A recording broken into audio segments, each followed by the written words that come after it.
This Medical Monday is sponsored by the George Washington University Hospital.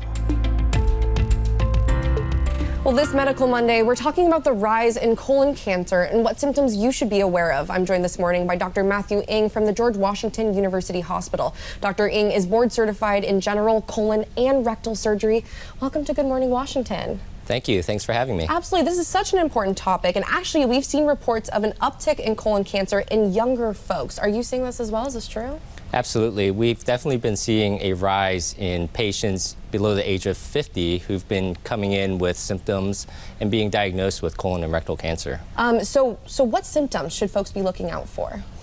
So colon and rectal cancer, the symptoms are very vague, especially early on.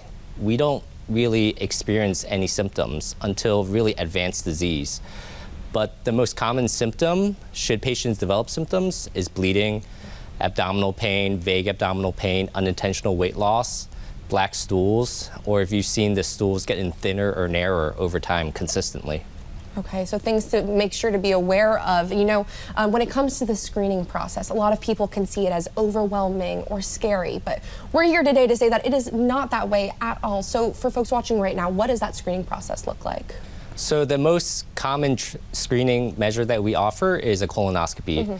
And it's fairly painless. Patients are asleep, they're sedated, so they don't feel or remember a thing, and we put a camera and look at the entire colon, and that's how we can prevent colon cancer. If we see anything abnormal or suspicious, we can biopsy or remove polyps, the precursor lesions to colon and rectal cancer.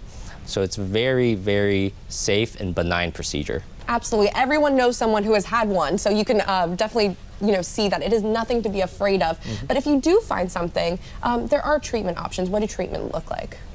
Exactly. So every patient that gets diagnosed with colon or rectal cancer, they get their own specialized care plan for it. Okay. And so they can oftentimes have surgery up front if it's early cancer, but if it's more advanced, then we talk about chemotherapy and radiation potentially, and then ultimately surgery. So lots of options here. And actually, you guys are offering screenings at Cedar Hill Regional Medical Center. Tell us about that. Exactly. So Cedar Hill Regional Medical Center is located in Ward 8 in Washington, D.C., and we will be offering screening colonoscopies. And we have a screening clinic every Monday where patients can get evaluated for screening colonoscopy. And if they fit the criteria for that, then we can go ahead and get their colonoscopy scheduled at Cedar Hill Regional Medical Center. And Cedar Hill Regional Medical Center is part of an integrated network of care. So why choose this network? Exactly. So GW Cancer Center is also part of this network.